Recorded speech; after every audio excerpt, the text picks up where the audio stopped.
تحقیقاتی حقائق افغان سفیر کی صاحبزادی کے بیان کی تصدیق نہیں کرتے۔ ترجمان دفتر خارجہ کے بیان کے مطابق افغانستان کے وفد کو بتایا تھا کہ تحقیقاتی حقائق افغان سفیر کی صاحبزادی کے بیان کی تصدیق نہیں کرتے۔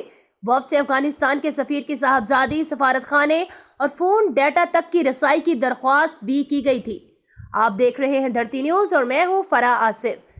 دفتر خارجہ کے ترجمان زاہد حفیظ چودھری نے اپنے بیان میں کہا کہ افغانستان کی وزارت خارجہ کا بیان اور افغانستان سفیر کی صاحبزادی کی ویڈیو دیکھی ہے۔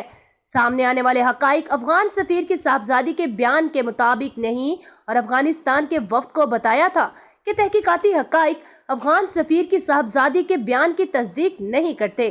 وفد سے افغانستان کے سفیر کی صاحبزادی، سفارت خانے اور فون ڈیٹا تک رسائی کی درخواست بھی کی گئی۔ امید ہے کہ افغانستان کی حکومت جلد از جلد مطلوبہ معلومات اور رسائی فراہم کرے گی۔ ترجمان کا کہنا ہے کہ افغانستان کے وفد کو افغان سفیر کی صاحبزادی سے متعلق تمام حقائق سے آگاہ کیا گیا۔ وفد کو ان تمام مقامات کا دورہ کرایا گیا جہاں افغان سفیر کی صاحبزادی 16 جولائی کو گئی تھی۔ افغان وفد کو F7G7 راولپنڈی، دامنیکو، F6 اور F9 پارک کا دورہ کرایا گیا، جبکہ وفد کو جیو فینسنگ سمیت تمام ٹیکنیکل ڈیٹا دیا گیا اور ٹیکسی ڈرائیورز کے بیانات سے اس ڈیٹے کی تصدیق ہوئی ہے۔ دھرتی نیوز، دھرتی کی ہر خبر سے رکھے باخبر۔